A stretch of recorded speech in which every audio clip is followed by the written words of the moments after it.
भक्तों के संग में श्री धाम पंढरपुर में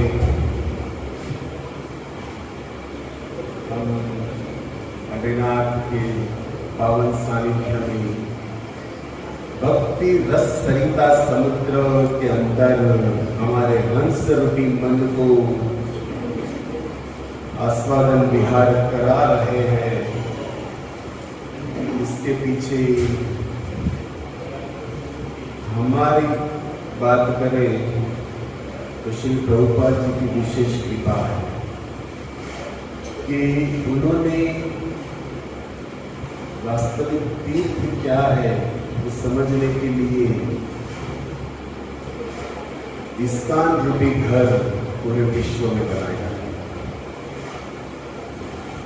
ये जो तीर्थ है भगवान की लीला स्थली, जो भगवत धाम है, भगवान का घर है, उसी घर के मालिक भगवान श्री गोलोक निवासी राधा रुक्मणी विठल को, सीताराम जी को प्रभुपाद ने पूरे विश्व के अंदर ये जो घर बनाया है इस्कान, वो कोई धाम से कम नहीं है।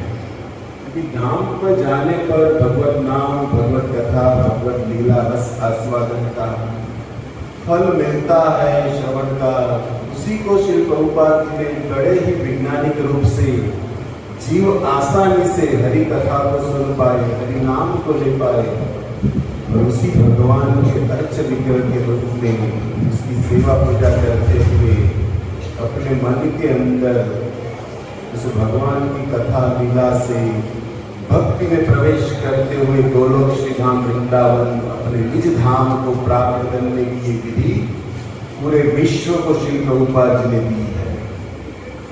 तो हम तो ऋणी है श्री प्रभुपाद जी के ऐसे धाम में, उन्हीं की कृपा से हम आते हैं, उन्हीं की कृपा से हमारा मन इस धाम के कुछ क्षण कृष्ण भक्ति, कृष्ण लीला रस का आस्वादन करता है। रोज पासा लोग आवेश आवाज बना करके पड़ जाओ।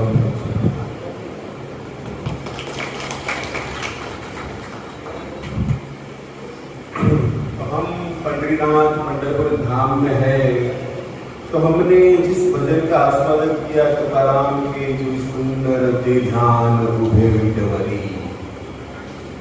कल हमने सुबह के क्लास में विटेवरी विठलनाथ जी को उसी पीठ के ऊपर उल्लेख के द्वारा स्थापित किया था। कथा प्रसंग यदि कल का श्रवण स्मरण में हो और उसी के बीच हमने उसी के क्षेत्र में जनाभाई गोपालपुर, विष्णुपद, संध्यावली ये सब दर्शन करते हुए आज सुबह फिर से हमने जो ईंट पर खड़े हैं उसको कल कथा से सुना, आज आंखों से देखा। तो उसी रूप का वर्णन सुंदर की ध्यान, इस ध्यान का वर्णन जो देखकर आए हैं, उस भजन का तुकाराम जी का जो ये आस्वादन पद है, वही तुकाराम अपने अभंग में और भी बात लिखी इस पंढरपुर के विषय में। तुकाराम जी कहते कि सकल तीर्था मुनि पंडरी है मुकुट मणि, काय सांग तेथी शोभा। क्या कह रहे? सभी तीर्थों में जो भी तीर्थ है उस तीर्थ का मुकुट का मणि है ये पंढरपुर धाम। इसकी शोभा का मैं क्या वर्णन करूं। रमा वल्लभ थे उभा न लबे वर्त तीर्थदानी ये विठ्ठल दर्शनानी। जिस क्षेत्र को, जिस तीर्थ को सभी तीर्थों की मुकुट मणि कहा जा रहा है, उसके बारे में क्या बोलूं। तुकाराम जी का भाव है क्योंकि यहाँ पर साक्षात रमा वल्लभ यहाँ पर खड़े हैं और यहाँ पर आने पर ये खड़े हुए जो रमा वल्लभ है विठ्ठलाचे दर्शना, इनका यदि कोई दर्शन कर लेता है तो जो तप दान तीर्थ का जो फल मिलता है वो यहाँ पर केवल विठ्ठल जी के दर्शन से जीव को प्राप्त होता है। तुका म्हणे जन्म आपला से सार्थक विठ्ठलची एक क्षण दिखाएगा। एक क्षण की भी स्मृति यदि विठ्ठल का दर्शन हमारे चित्त में बैठ गया तो तुकाराम जी कहते कि जन्म आपला सार्थक, हमारा जन्म सार्थक है. चंद्रभागेचे दर्शन घेताच एकाच वेळी सर्व तीर्थांचे दर्शन घेतल्यासाठी आहे. तुकाराम म्हणाल विठ्ठलाचे दर्शन झाले तर मानवी जीवन कृत तीर्थ झाले ऐसा जणावे. परफेक्ट मराठी होतो थोडं આપણને તો આવડતું, તમને કે આવડે જીકો ને. પણ એ આઈઝેટી શબ્દ તુકારામના ટ્રાન્સલેશન કર્યું ને એટલા ભાગનું ન કર્યું, કારણ કે સરળ સર્વ તીર્થોનું ફળ મળે દર્શનથી. તુકારામ કહે છે કે છેલ્લી વાત કે માનવી જીવન કૃત કૃત ચાલે એસા જણાવે. અને શું કહેવાય એમના પણ આ બધા સંતોના જે ભાવ છે, પણ જેવી રીતે આપણે ગૌડીય વૈષ્ણવ આચાર્ય ભગવાન શ્રી નિકુંજની અંદર જે રાધા કૃષ્ણ મિલિત જે કઈ લીલા અંતર્ગત છે એને ભાવોની અંદર વૈષ્ણવ ભજનની અંદર વહેતું મૂક્યું છે. ગુજરાતની અંદર મહેતા નરસિંહે પાનભાઈએ જે ભજનને ભગવાન લીલાને જે વહેતી મૂકી છે એ જ ભજનને અભંગના રૂપમાં કહીએ તો અહીંના તુકારામજીએ, સખુભાઈ, મુક્તિનાથ, નિવૃત્તિનાથ આ બધાએ પોતાની અભંગમાં. પણ આપણા દુર્ભાગ્ય છે કે મરાઠી સ્કૂલમાં હતું તો આપણે એમાં ધ્યાન દીધું નકર થોડું સમજાય. તે જ સંતો કહે છે કે પાવલો પંઢરી વૈકુંઠ ભુવન धन्याजी दिन सोनिया क्या. आज मेरा सोने का दिन उगा है. आपने क्यों आज मैंने सोना शरीर को सूरज उगी. आज मेरे जीवन में सोने का दिन उगा है. क्यों? क्योंकि पावलो पंढरी भूवैकुंठ, मैंने आज भूवैकुंठ पंढरपुर को पा लिया है. पावलो पंढरी आनंद गजरे बाजदीला तुरस सखंक बाजे. ये पद जब मैं पहले लिखा है मुंबई में करना था, लेकिन ये इस भजन की जो लाइन है पावलो पंढरी आनंद गजरे बाजदीला तुरे, इसका साक्षात दर्शन ये लाइन का, जिसका भाव ये है कि उस विठ्ठलनाथ के दर्शन करने में जा रहा हूं. आनंद गजरे, आनंद के साथ हरिनाम चिल्लाते हुए, शंख मृदंग ढोल बजाते हुए इसका दर्शन घन सुंदर प्रभु जी के साथ जो टीम थी सुबह 5 बजे से लेकर विठ्ठलनाथ जी के दर्शन तक पहुंचे, तब तक उन्होंने क्या किया? पावलो पंढरी आनंद गजरे, आनंद के साथ प्रेम से गाते हुए हरिनाम को करते हुए उन्होंने वास्तविक विठ्ठलनाथ. हमने तो 12 बजे नंबर आया उस गर्भगृह के अंदर तब विठ्ठल को देखा, लेकिन उन्होंने तो यहाँ से निकलते ही विठ्ठल को देख लिया कीर्तन गाते हुए. और वहां पर जाते हुए भी कंटिन्यू उनके साथ जो भक्त आगे पीछे लाइन में थे वो सुन रहे होंगे, आस्वादन कर रहे होंगे शब्द का, जो यहाँ पर संतों का भाव. इस मूड में उस विठ्ठल को देखना, क्योंकि विठ्ठल जी के कितने सारे कितनी लाइन थी, तब उनके नाम को तो जाता है विठ्ठलनाथ भले अंदर है, लेकिन दृष्टि तो उनकी कब की उन पर पड़ चुकी है. क्योंकि सांभळले भारती कोर्ट उन्होंने मुंबई वाला मिरर में 450 15 जना तो जोर जोरથી બોલાવે. બાકી બધા તમારા આજુબાજુની લાઈનો જોવે છે, કોણ ઘૂસણખોરી કરી, કોણ કેટલી લાઈનો કાઢી, કોણ માર્ચ કરે, બસ બાકી તો વિઠ્ઠલનાથની દ્રષ્ટિ એના પર હશે કેમ લાગે છે. બાકી આની પર તો પાક્કું હતી જ તે આનંદ ગજરે બાજરીના ઢોલ મુદક ઇત્યાદિ. પણ કાંઈ વાંધો નહીં, ગમે એમ કરી ઘૂસ્યા, ગમે ને અંતે પહોંચ્યા તો ખરા, દર્શન તો કર્યા. પણ બધા વતી જયારે હું મંદિરમાં પ્રવેશ કરતો ત્યારે ખબર નહીં ગુરુ સ્મરણ ઇત્યાદિ ભાવ આવ્યો કે હું વિચાર્યું કે ક્યારના આપણે લાઈનમાં ઉભા છે, 4:30 નીકળ્યા, પણ આ તો કાંઈ નથી. અનેક જન્મોથી લાઈનમાં ઉભા છીએ પ્રભુ, આજ તારા દ્વારની અંદર આવી રહ્યા છીએ. અને મારો એકનો ભાવ નથી, અમારી આગળ આવેલા સમસ્ત ભક્તોની પ્રભુ રક્ષા કરજે. અને તારા મંદિરમાં પ્રવેશ એક પેલા બે કરી ગયા હશે, અમારા હજી ઘણા આવે છે, હું કદાચ વચ્ચે આવે છે, પણ બધાથી બધી વિઠ્ઠલના તમારા ચરણોમાં પ્રાર્થના છે કે હવે તમારા દ્વારમાં આવ્યા છે ને, હવે કોઈ સંસારની લાઈનમાં ઉભા ન રાખે.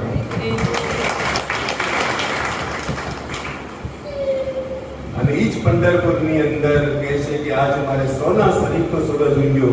અને સંતો કહે છે કે પાવલો પંઢરી પાર નહીં સુખા भेटला सखा माय बाप.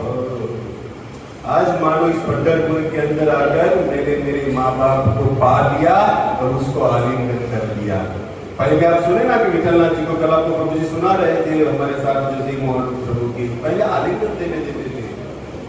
तो पहले आलिंगन देते थे उसी भाव को कहते कि आज मैंने भेंट ला, अपने माँ बाप को मानो पा लिया है, उसका आलिंगन कर रहा है। कब से बिछड़ा हुआ जीव जैसे अपने पिता को देखकर उनके बाहों में चला जाता है, उसी तरह यहाँ पर मैंने अपने माँ बाप को मेरे बाहों में भर लिया। ये भाव ही यहाँ के संतों का। तो देखो श्री पंढरपुर धाम में भगवान के कई भक्त हुए और ये भक्तों की माला ही ठाकुर जी अपने गले में रखते हैं, जिसको भक्तमाल कहा गया। भक्तमाल के अंदर नाभा जी ने जो लिखा है भक्तमाल, उसके अंदर भगवान के जितने महान पवित्र शुद्ध भगवान को पा लिए, देख लिए, भगवान से बात करने वाले उन सब भक्तों का चरित्र नाभा जी ने लिखा है भक्तमाल के अंदर। भक्त अर्थात शब्द व्याख्या जरूर, लेकिन माल मतलब माला। जैसे विठलनाथ जी अपने गले तुलसी हार, लेकिन उस हार को भी कभी कभी निकाल कर साइड में रखते हैं, लेकिन एक माला ठाकुर जी के गले में नित्य रहती है, वो ये भक्तों की माला। विठलनाथ जी को ये भक्त है। आपने उस जब प्रवेश किया उस मंदिर के अंदर, जब वो लाइन अंदर की चल रही थी, तब एक फोटो था, एक हाथ में तुकाराम बैठे थे, कुंडलिक यहाँ पर बैठे थे। ये चित्र यदि आपके स्मरण में आए, वहां पर था एक मूर्ताबाई पीछे चल रही है, ज्ञानेश्वरी आगे चल रही है हाथ में गीता लेकर। तो वहां पर लिखा था कि ये सारे भक्त जो है विठलनाथ जी के गले का हाथ। और दृश्य ही बना था, विठलनाथ बड़ी मूर्ति और सब भक्त, जैसे हनुमान जी भगवान राम और लक्ष्मण को अपने कंधे पर बैठा कर निकले थे, उसी मूड में मानो विठलनाथ जी की कोई नीचे नहीं था, सिर्फ ज्ञानदास आगे है, मुक्तिबाई पीछे, बाकी जिसको जहां जगह मिली सब भगवान के शरीर पर। लेकिन पुंडलिक को यहाँ पर बिठाया गया, लिखा था कौन कहाँ है कौन कहाँ है। इस तरह मोबाइल नहीं था, लेकिन फोटो निकाल लेते उस तरह। तो उसी तरह कहते हैं कि ये सब जो संत है वो भगवान के गले का हार है, जो भगवान अपने गले से कभी नहीं निकालते। ऐसे ही इस विठलनाथ के कहीं इस हार के पुष्प है, जिस पुष्पों के अंदर से नित्य भक्ति की सुगंध प्रवाहित होती है। वैसे ही भगवान के एक भक्त हुए, आप जब यहाँ से निकले तब सर्वप्रथम दर्शन आपने चोखा मेला समाधि का किया। यदि जो साथ में पीछे रह गए, मंदिर के प्रांगण दर्शन और ये बाहर गेट पर ही संत चोखा मेला समाधि है। ये चोखा मेला के विषय में लिखते हैं कि चोखा मेला जो है वो एक दलित परिवार से थे। पंढरपुर के पास एक मंगलपेट नामक स्थान है, जहां पर ये अपने परिवार के साथ रहते थे। और इनका परिवार दलित था, और उनके पूर्वज क्या धंधा करते थे। तो हमारे गांव में आप देखे होंगे जो पशु इत्यादि मर जाते हैं, उस पशु मर जाने के बाद उसको हटाना और जिस स्थान पर चमड़ा इत्यादि बनते वहां पर पहुंचा देना। उसी तरह इनके परिवार वाले भी इस क्षेत्र में जो पशु मर जाते थे, उस पशु को उठाकर जहां पर चमड़ा बनता हो वहां पर लेकर जाते थे। मतलब दलित परिवार से थे, लेकिन शास्त्र कहता है कि साधु संग सर्वशास्त्र लव मात्र साधु संग सर्व सिद्धि है। कृष्ण भक्ति मूल है साधु संग। हृदय के अंदर कृष्ण भक्ति तो है, लेकिन उसको प्रज्वलित करने वाला कोई सच्चा साधु का संग यदि मिल जाए तो उस भक्ति का वृक्ष निकलकर कृष्ण प्रेम का फल लग सकता है। दलित परिवार से सुखा मिला, लेकिन गुरु कृपा भगवत विठलनाथ पता नहीं क्या कृपा कर दे कि उनके जीवन में उनको नामदेव का संग हो। जीवन में नामदेव का संग होने पर वो कभी भी विठलनाथ जी के मंदिर में गए नहीं। अपने को दलित मानते थे, जैसे हरिदास ठाकुर। अब श्री राम पुरुषोत्तम क्षेत्र जगन्नाथपुरी में यदि अपने मन को ले जाओ तो जो हरिदास ठाकुर ये भी वो भी यही माने थे। है उच्च कोटि के भक्त, जिनके लिए महाप्रभु स्वयं गोविंद के साथ लेकर सुबह का प्रसाद लेकर आते थे। जगन्नाथ जी को देखने के बाद महाप्रभु के नैन यदि हरिदास को न देखे तो वो अपने दिन को दिन नहीं मानते। उच्च कोटि के हरिनाम जपने वाले हरिदास ठाकुर भी अपने को ऐसा ही मानते थे, वो भी जगन्नाथ जी के मंदिर में प्रवेश नहीं करते। बाहर से जगन्नाथ जी के चक्र को देखना और उस पुरुषोत्तम नीलाचल धाम के अंदर उस नील माधव का दर्शन करना, यही इनका भाव। उसी तरह दलित परिवार से है, अपने पूर्वजों का जो बिजनेस था उस अनुसार मेरी योग्यता नहीं है विठलनाथ जी के दर्शन करने की, उनका ये भाव था। लेकिन वो अपने जीवन में नामदेव जी का एक बार सत्संग कर लिए और सत्संग का प्रभाव मन में ऐसा हुआ कि उनके पूर्वजों का जो ये धंधा है, ये ढोल उठा, ये पशु मर जाए उसको लेना, उसमें उसकी दिलचस्पी रही नहीं। वो बोले कि मैं अलग से मजदूरी करूंगा, लेकिन अभी ये धंधा नहीं करना। और जीवन के अंदर उनकी पत्नी जो है सोहराबाई, उनका बेटा कर्म मेला, ये भी पिताजी की आज्ञा से उसने देखा कि सत्संग, वो भी हरिनाम जप करने लगे और नित्य नामदेव जी के सत्संग में जाने लगे। देखो सत्संग ये है जिनको हमारे जीवन से एक क्षण के लिए भी अलग नहीं करना। हम सब सत्संग में बैठते हैं, किसी का शुक्रवार का होगा, किसी का मंगलवार का होगा। કેટલા ટાઈમથી મંગળવારનો સત્સંગ આવે છે, પણ જીવનમાં મંગલ થયું કે નહીં ખબર નથી। क्यों नहीं होता? क्योंकि क्षण भर भी सत्संग को अलग नहीं करना है। आपने मंगलवार तो मंगलवार वाला, शुक्रवार तो शुक्रवार वाला, अंधेरी वाली बात करनी है। हमें बिगड़ में देखना हूं काम क्यों,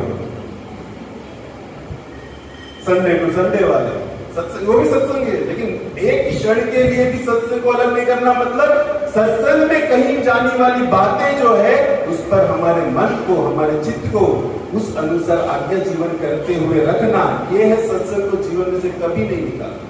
इसी तरह ये परिवार नामदेव जी के सत्संग को अपने जीवन में इस तरह धारण कर लिए थे, और नामदेव जी इनको कहेंगे तुम मंदिर आओ, लेकिन वो उनका भाव नहीं जाते थे। अच्छा तुम विठल को, तुम विठल के नाम को ही गाओ। कैसा मंत्र दिया गुरु, जपीते मन है पागल। मन एकदम पागल हो रहा है विठल के नाम को गाते हुए। और उसी का बेटा पुत्र में कर्म मेला सोहराबाई भी उसी तरह विठल नाम को गा रहे हैं। और नामदेव जी ने साथ साथ कहा था कि जहां पर भी देखो विठल को ही देखना। लेकिन उसी मूड में वो धंधा बंद कर दिया, अपने जीवन में मजदूरी करने लगे।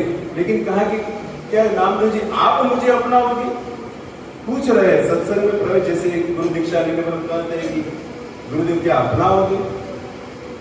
और नामदेव जी ऐसे संत, और संत का स्वभाव ही होता है ऊंच नीच न देखी, जाति रे पाती पंद्रह में याद करिए, जाति पाती ની વસ્તુ જ નથી। ઈ જગતને આપ્યું છે શીલ પ્રભુપાદ है। ऊंच नीच नो वेद बधाने एक छत्र ની અંદર એક મંત્ર ઉપર નચાવ્યા, હરે કૃષ્ણ કૃષ્ણ કૃષ્ણ હરે હરે हरे राम राम राम हरे। इस तरह नामदेव जी कहते कि संत के स्वभाव में क्या थी હોય કારણ કે ભગવાનના સ્વભાવમાં ઊંચ નીચ નથી। જો ભગવાને તે વારો કર્યો તો શું કામ જાત એ લોકો કેળો ઉઠાવા વિદુર ના કરે।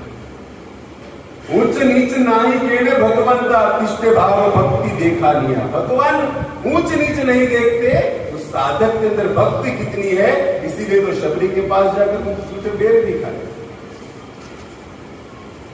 लेकिन देखो ध्यान रखना है साधक को कि हम शबरी नहीं है। झूठे फेल शबरी के का ये कथा, देखो संतों का जो भाव है, कथा है, वो अनुकरणीय विषय नहीं है, अनुस्मरणीय विषय है। આપણને ભાવ છે લેને તમતર ये कोट चाय मुकरी, हम अभी शबरी नहीं है। भगवान भक्ति देखकर जीव को अपनाते हैं, नाता कोई संबंध केवल जनार्दन भाव का ही जनार्दन। अर्जुनाची रत हो या हासार्थी भक्षी प्रति सुदामाही कोहे खाते। भाव है, प्रभु स्वीकार करते हैं। तो उसी तरह मजदूरी का काम करने लगे। नहीं करना है अपने पूर्वजों का धंधा। दिन में मजदूरी मतलब ये बिल्डिंग इत्यादि जो कंस्ट्रक्शन चलता है उसके अंदर उस जमीन को उठा के देना, जो भी मिले उसी से अपना घर चलाना, ये उनकी दिनचर्या हो गई। लेकिन जीवन के अंदर विठल विठल विठल विठल नित्य श्वास की माला बन गई। और आते वक्त जो भी मजदूरी का पैसा मिलता था, रात्रि वो लेबर चार्ज इत्यादि, उसमें से नामदेव ने कहा था कि सबके अंदर विठल को देखना।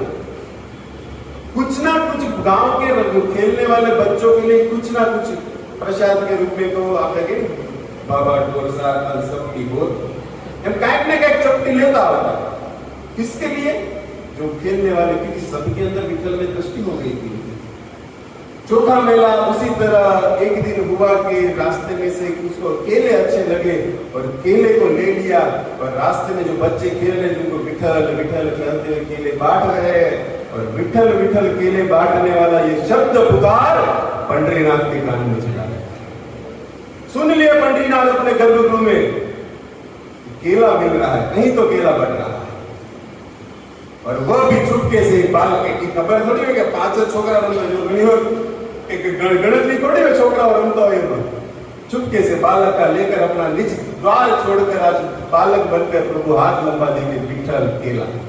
देखो ये चौथा मेला, जो चौथा मेला अंदर नहीं जा रहे प्रभु छोड़ दिया अपना घर, आए रोड पर बच्चों के साथ खेलते हुए विठलनाथ जी ने उस केले को चौथा मेला के हाथ से ले। चौथा मेला तो पता नहीं, वो तो बच्चे के भाव में केले बांट रहे हैं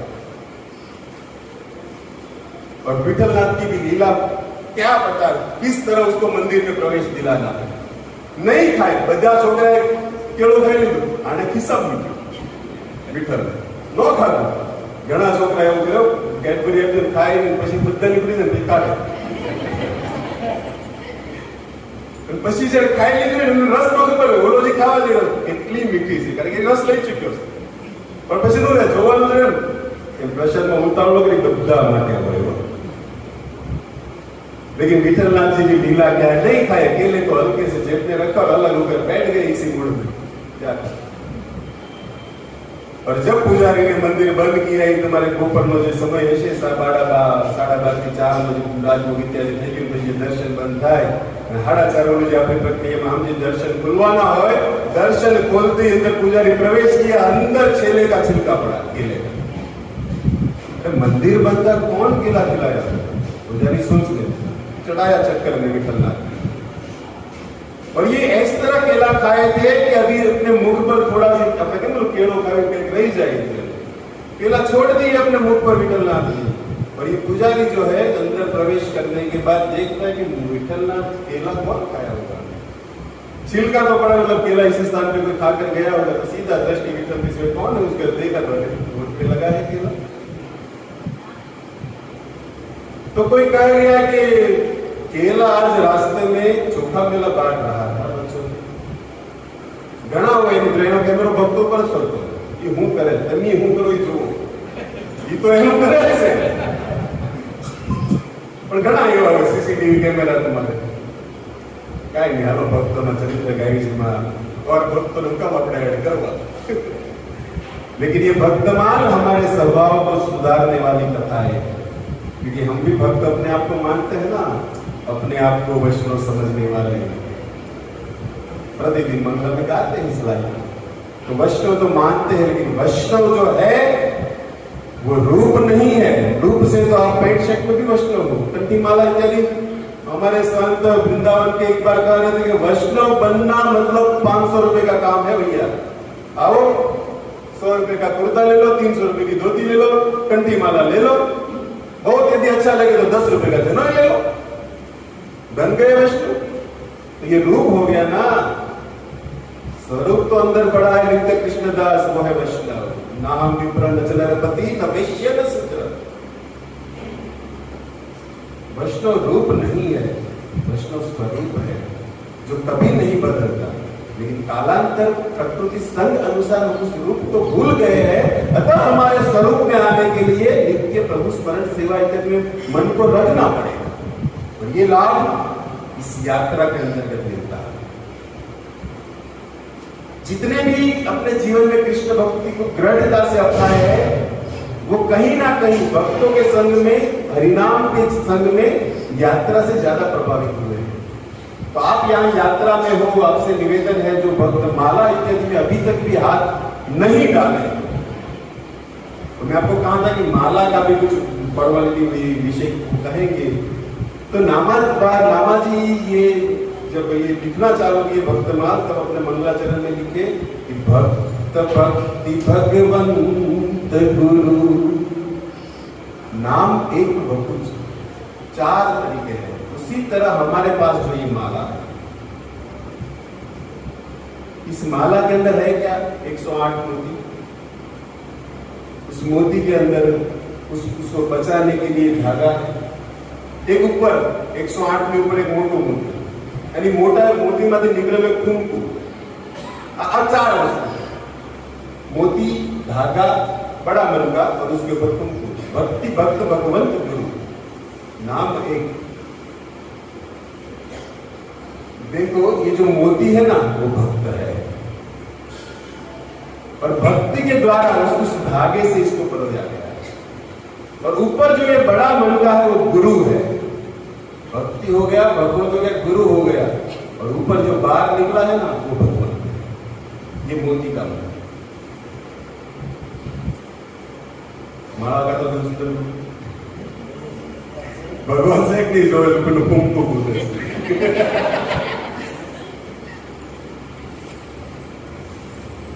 तो इस तरह हरिनाम ने जितने अपना हाथ में डाला, उससे प्रार्थना है कि विठलनाथ जी आपके सामने है, अपने साथ है। भक्तों को विश्वास या प्राण देकर मत जाओ। विठल जी के स्मरण स्थिति में रखते हुए एक माला, दो माला, जितना आपका मन है उतना माला का ये आप अपने जीवन में एक प्राण लेके जाओ, ये यात्रा हमारी सफल हो जाए।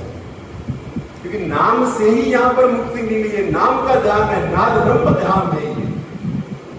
तो उस केले को भगवान खाए हैं अपने गर्भगृह के अंदर, और पुजारी देखा तो बोल दिया कि केला विठल बांट रहा है, चोखा मेला बांट रहा था।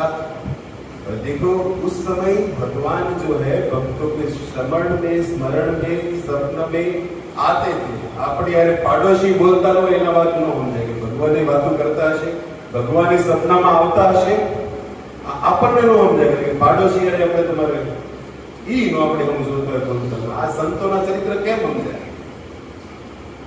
तो भगवान उस समय जैसे जगन्नाथपुरी स्वप्न कही गई थी है, तो आया तो घसेवा हाथ से कोई सारू तो रियल पूजा ने सपनों में कीधु कि मैं खाया हूं केला चोखा मेला के पास, उसने दिया है। अरे चोखा मेला समा केला लेकर आया, उसको तो मंदिर में एंट्री है नहीं, कहां से घुस गया क्या थी यार? गुजरात वालों पे जानी जो है कि लाइन केम तोड़ दी એને તો એન્ટ્રી નથી મંદિરમાં, પણ તો લાઈન માંથી કાંઈક તો આડો કેમેરાની બહાર નીકળી ગયો લાગે ચોખા મેલા। સંતોને ચાલો, પૂજારીઓ ચાલો કર્યું અંદર,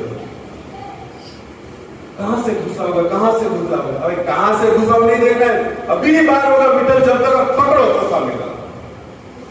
क्या थी गिरे ही काम से चोखा मेला का झालो था। सब पूरी मंदिर की जो टीम है, पुजारी इत्यादि में, वो निकली चोखा मेला के पास। बाजार में आते हुए चोखा मेला अपने घर पर विठल विठल विठल, वो तो केला बांट कर आ गए बच्चों को, और मन स्मृति में विठल विठल चल रहा है, और विठल विठल जपते हुए अपने समाधि में है।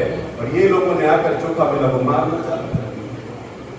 मार रहे चोखा मेला तो बेचारे समझ नहीं पड़े मारा क्यों जा रहा। हूं तो नहीं मंदिर में आई गयो નથી, આ લોકો મળ રહે તો હા ઉનકા શા માટે क्यों मारो? तो सोच रहे क्यों मार रहे, लेकिन मार खा रहे, लेकिन मन के अंदर जो विठल शब्द निकला है, वो विठल नाम की ध्वनि, विठल नाम का जो ये स्मरण, इस मार की कुछ परवाह नहीं और आनंद आ रहा है। उसमें से किसी ने बोल दिया कि हमारे भगवान विठल को केला खिलाया, मारो। तब उसके कान में कि विठल ने मेरे नाम का केला खाया इसलिए इसने मारा है, तब तो और आनंद लगा उस मार के अंदर। चलो मेरा केला खाया, भले मार पड़ता, केड़ो तो पहुंचू आपको। देखो ये भक्त का भाव।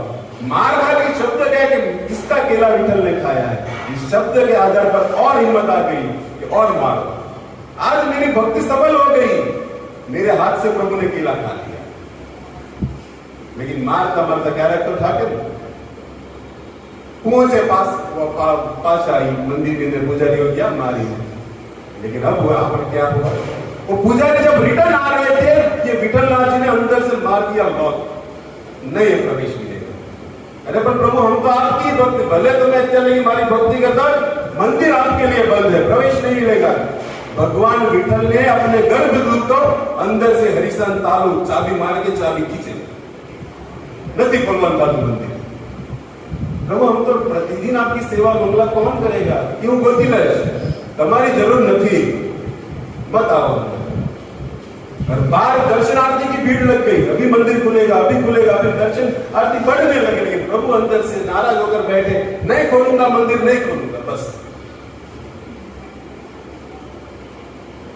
तब कुछ उपाय, तब वही कोई सच्चे प्रेमी उसके भीतर हो गए, उसको वापिस भगवान ने कहा कि स्मरण स्मृति में कि जिस चोखा मेला को मार कर आए हो ना, अब उस चोखा मेला को आप लोग पालकी में बिठाकर दूध से नहलाओ, पहले उसके घर पर जाकर दूध पंचायत से उस चोखा मेला का अभिषेक करो और उसको सोने की पालकी में बिठाकर मेरे गर्भगृह पर लेकर आओ। पहला दर्शन वो करेगा और उसको बोलना कि केला साथ में लेकर आ। लेकिन सोने की पालकी प्रभु कहां से लाए? वो तंगी नहीं लगाई, वो कंजूस मारी नहीं साहब, जेना ऊपर मेरी परिक्रमा निकाल दे, वो सोने की पालकी मेरी। देखो भगवान क्या दे रहे चोखा मेला। आप लोग से नहीं बनेगी सोने की, तुम मेरी पालकी लेकर जाओ, जिसमें मेरी मूर्ति को घुमाते हो मंदिर में, उस पालकी को लेकर जाओ और जैसा मैंने कहा स्नान कराओ, शुद्ध कराओ, और केला साथ में होना चाहिए। अना पासा उपड़िया चोखा मेला मारी के पासा क्या पावे એને ખબર નહીં ભૂકા ભાઈ वो तो अंदर से फिर डरने लगी हजी कई बाकी रहती हुई से लाडवाला દીધા મોહન થાળ કા લાવવાના સાલો रात के एक ही दिन में लाडवाला मोहन थाल दोनों देना चाहते हैं पंडित के पुजारी लोग। अभी तो सुरमाना दीदा मोहन थाल बाकी रही हजी मारवाना, लेकिन वो तो मन के अंदर एक ही नाम, जय हरि विठ्ठल, जय हरि विठ्ठल, जय हरि विठ्ठल विठ्ठला, जय हरि विठ्ठल, जय हरि विठ्ठल, जय हरि विठ्ठल विठ्ठला, जय हरि विठ्ठल, जय हरि विठ्ठल, जय हरि विठ्ठल विठ्ठला।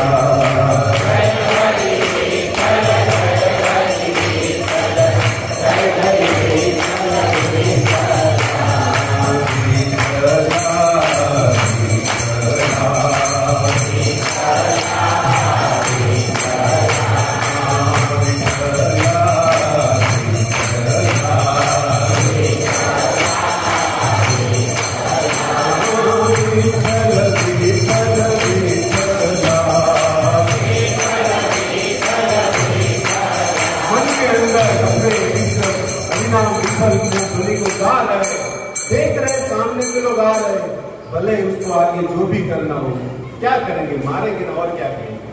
मन के अंदर प्रवेश कर कर तो नहीं होगा ना। इस चीज का स्मरण हरिदास ठाकुर को जब 22 बाजार में मारा जा रहा था, क्यों मारा जा रहा था? हरिनाम छोड़ दो। लेकिन तब उनके मन से एक शब्द निकला, खंड खंड जायति देह मोह प्राण, तबे ना छाड़ी बुआमी बदले हरि नाम। मेरे इस शरीर के राय राय के टुकड़े भी कर दो, लेकिन तुम कहते हो कि हरिनाम बंद करो, ये कभी हो नहीं सकता। भले वो बाहर से आकर कितना भी मारे, लेकिन मन के भीतर तो बंद नहीं हो पाएगा। नहीं विठल नाम चोखा मिला कर खाओ।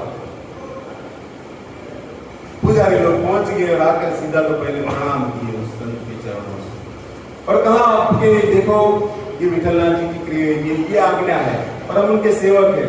प्रणाम इत्यादि करते हुए क्षमा पाकर साधु का स्वभाव संत हृदय नवनीत समान, किसी में दोष देखते ही नहीं, उनको किसी को कुछ लेना देना नहीं। ठीक है जो भी प्रभु की आज्ञा, लेकिन प्रभु ने कहा है कि आपकी पालकी में चलना है। कैसे उस पालकी पर बैठे जहां पर प्रभु गिरा है? अनालोकन देख के ये बैठने को मना कर रहा है, और उसने कहा है कि तभी मंदिर खुलेगा अगर नहीं बैठा हूं।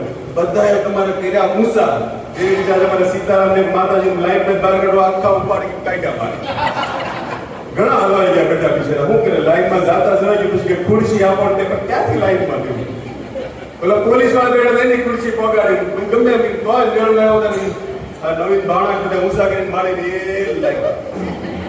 उसी तरह चौथा मेला को उठाया सभी पुजारी भक्तों ने जो विठलनाथ की रोज सेवा करते, रोज मंगला करते, रोज उसको भोग लगाने वाले, आज इस विठलनाथ के भक्त को उठा रहे। और उठाकर बिठाया उस सोने की पालकी में और आकर विठल नाम जी का एक सर्कस निकाला चौथा मेला। भगवान अंदर बुलाना चाहते हैं अपने प्रेमी भक्त को। जो भक्त आज तक अंदर आना नहीं चाहता और आगे के उपासकों के बिना केड़ो एक रिदुस के ने लगे पासा काट से अरे केले का बोला 1 डजन माल निकल एक महीने इस तरह वो पालकी पहुंची और सबसे पहले उस केले का भोग विठल को लगाया और संत ये चोखा मेला ने दर्शन किया। तब पूरा जो भी बार लाइन था सबको एंट्री किया। विठलनाथ जी ने सबके लिए वापस अपने द्वार खोले। इस तरह प्रतिदिन फिर अंदर जाते सेवा पूजा इत्यादि करते। नाम में तो प्रतिदिन मस्त रहने वाले कि नामदेव की जो आज्ञाकारी थे, कभी विठल नाम को छोड़े नहीं अपने जीवन में, लेकिन मजदूरी का घर परिवार चलाने के लिए धंधा भी चालू किया। हुआ क्या, एक दिन मजदूरी ये करते करते किसी किले की बड़ी दीवार बन रही थी और उस किले के अंदर पता नहीं क्या हुआ कि दीवार जो बन रही थी उस दीवार के अंदर न जाने क्या कुछ सीमेंट हल्को माल वहां टूटी पड़ी हेठी दीवार टूट गई। उसके नीचे ये कई मजदूर दबकर मर गए। उसने चोखा मिला दिया। चोखा मिला का शरीर उस मलबा के नीचे दबा पड़ा। और यहाँ पर बाजार में जो इस संत को नहीं जानते थे वो कहने लगे उनकी बाई सौरा बाई से कि क्या दिया तुम्हारे विठल ने तुम्हें, जिस विठल के लिए प्रतिदिन तुम्हारा पति मजदूरी में से बच्चों को केला जो भी प्रसाद देता था, क्या दिया तुम्हारे विठल ने, ऐसी मौत। उनके नाम को जपने वाले को इस तरह मारा। तुम्हारे साधु की पत्नी है, सीधा नामदेव के पास गई क्योंकि नामदेव का तो सत्संग चालू करके जीवन परिवर्तन हुआ है। गुरु गृह गए तुरंत मही पाता। जीवन में कभी भी मुश्किल आए गुरु चलो उसी मूड में मानो सौरभ कर्मा मेला को लेकर अपने पुत्र को लेकर जाती कहती कि गुरु जी नामदेव जी किस तरह की, क्या पता मुझे ये संसार वाले क्या बोले उससे मतलब नहीं है, लेकिन फिर भी पति का शरीर है, अग्नि संस्कार तो होना चाहिए। संसार वाले ने जय मेरा मारो मारे तारपति भक्ति के लिए मतलब नहीं। और मुझे अपने जीवन में पति का बेटे साथ में है, अग्नि संस्कार करने का भी अवसर नहीं दिया। तब नाम कहते कि देखो आपके पास वो दृष्टि है नामदेव जी, कई सारे शब्द पड़े हैं उस दीवार के नीचे दबे हुए, आप साथ में चलो, आप बताओ कि ये तुम्हारे पति का शरीर है। नामदेव बोले कि तुम कह रहे हो साथ में चलता हूं, लेकिन मेरी भी जरूरत नहीं है वहां पर। क्यों? कितने सारे शब्द पड़े हो उसके भीतर कान लगाना, जिस शब्द के अंदर विठल विठल विठल ध्वनि आए वो संत सोखा भी लगा।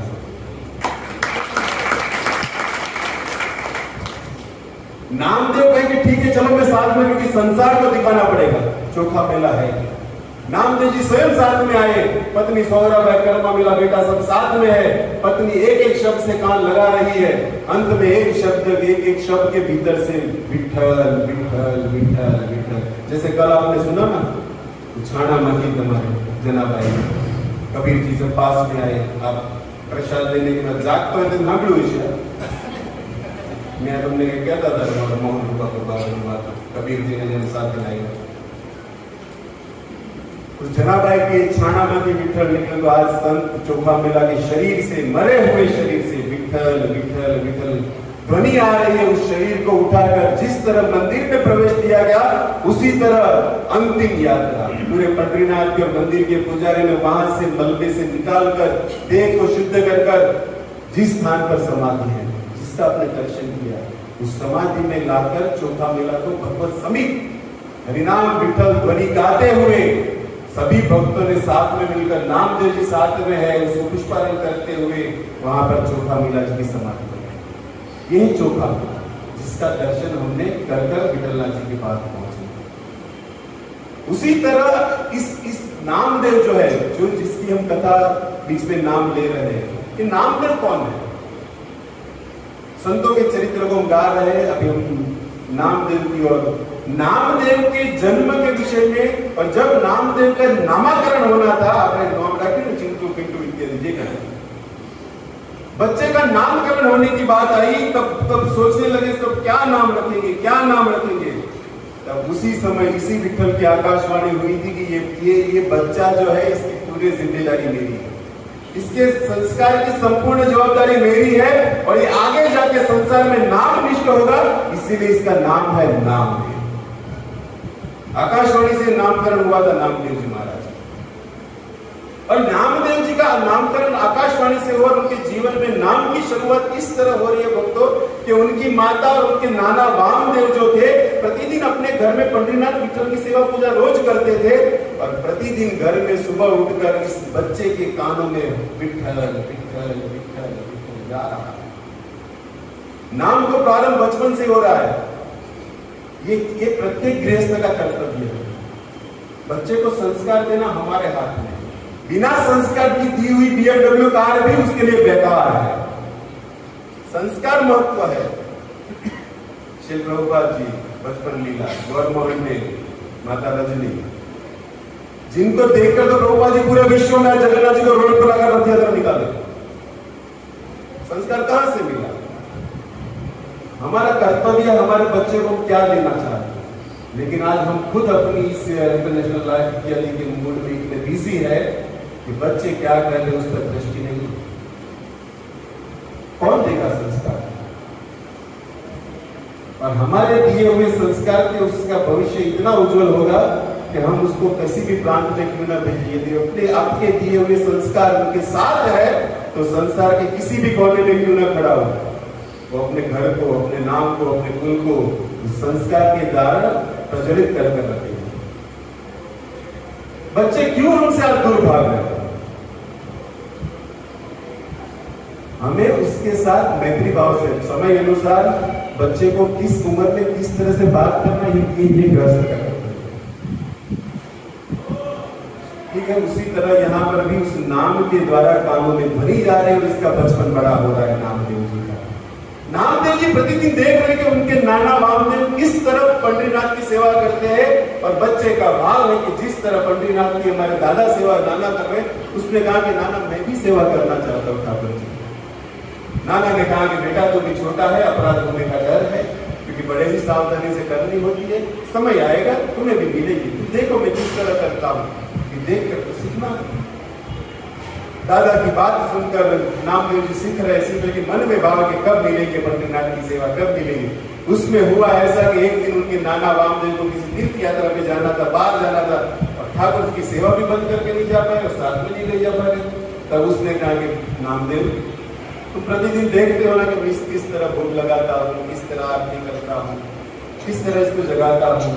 हाँ दादाजी मैं रोज देखता हूँ, तो भी 2-4 दिन मुझे बाहर जाना, क्या तुम संभालोगे पंडितनाथ? मैं यही तो चाहता हूँ, नामदेव जी बोल रहे, मैं तो कब से मांग रहा हूँ। मानो उनके जीवन में आज एक नया उजाला आया है। जिस पंडितनाथ की वो सेवा देख रहे उसको करना चाहते, वो पंडितनाथ की सेवा आज नामदेव के हाथ में आ गई।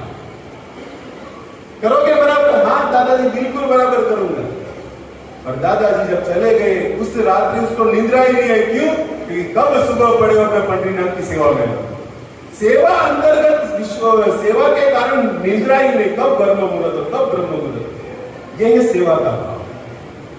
सेवा हमें गुरु आज्ञा से मिलती है, लेकिन ये सो तो नहीं रहे ना। ये नामदेव जी सोए या नहीं पूरी रात? कब ब्रह्म मुहूर्त होगा। जैसे ही समय हुआ, स्नान आभूषण वैष्णव तिलक इत्यादि करते हुए और खूब बढ़िया से दूध को हिलाया, पकवान डालकर सुंदर निवेद्य तैयार किया। क्योंकि हमारे ये जो ठाकुर जी है ना, अपने हाड़े मंदिर में आगे खाई नहीं पाओ, हवर में जागिर खावा जो પછી આપણને દર્શન આપે। सुबह का भोग जिसको बाल भोग कहा जाता है, पंडितनाथ के लिए ये नामदेव जी ने अपने हाथों से बड़े ही सावधानी से प्रेम से हिलाते हुए विठल नाम स्मरण करते हुए उस नैवेद्य को तैयार किया, उस खीर को बनाया और पट खोला और प्रणाम करते हुए प्रभु आपके लिए निवेद्य बनाया है। श्लोक श्रुति बालक भाषा क्या लगा दिया सामने को, और भोग लगाने के बाद पट बंद कर दिया और हाथ में करताल लेकर जय हरि विठल, जय हरि विठल, विठल विठल इस ध्वनि को गा रहे हैं। और ध्वनि को गाते गाते समय हुआ, ध्वनि बंद कर करताल साइड में मुकर पट खोला, प्रसाद ऐसे बीज पड़ा। भोग में कुछ कमी नहीं, कुछ कमी नहीं। और दादा साहब में कह गए थे कि विठल को भोग लगाए बिना पंडितनाथ तुम्हें भी कुछ खाना नहीं। और देखा कि भगवान का भोग ऐसे ही पड़ा है, स्वीकार किए नहीं। लेकिन मन में सोचे पहली बार बनायो ना, पैक मारती भूल થઈ गई છે, ठाकुर जी नहीं स्वीकार करेगा। ठीक है, संध्या का भोग जब लगेगा तब उनको खिला के खाओ। नहीं खाए कुछ, और मन में अपराध के प्रभु सीख रहा हूं, क्षमा करो, पहली बार अब अच्छा बना। बाल हट, देखो राज हट, बाल हट, स्त्री हट, ये सब सुने हुआ। तो यहाँ पर बाल हट का बात हो रहा है। और कैसी हट है? भगवान को प्रकट प्रसन्न करने वाली।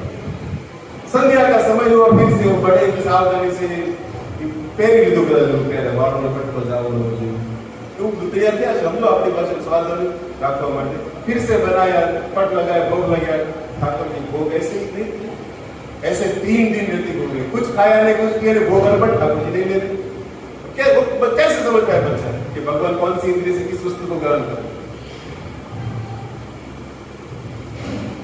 3 दिन हो गया और रात्रि जब 4थे दिन सुबह हुई कि 3 दिन से मैं भूखा हूं, ये खा नहीं रहे, मेरे मतलब मेरी सेवा स्वीकार नहीं हो रही है। अब कल तो या ये खाएंगे या ये शरीर को मैं खत्म कर दूंगा। हट पकड़ लिया और सुबह होते ही जिस तरह रोज बनाते थे और सावधानी से बनाया और रखा विठल जी के सामने। और आज पट बंद नहीं किया, जो उसे करो सुन બાળક કંઈક તો વિચાર થવો જોઈએ ને, મારું ઊભું જ રહેવું, ખુલ્લા મૂકો, આવે છે ભક્તો, લ્યો ભોગ, हरिध्वनि गा रहा है, नहीं खाए। बाजू में कटार पड़ी थी, उठाया और कहा कि प्रभु नहीं खाओगे तो नामदेव अपना गला काट लेगा।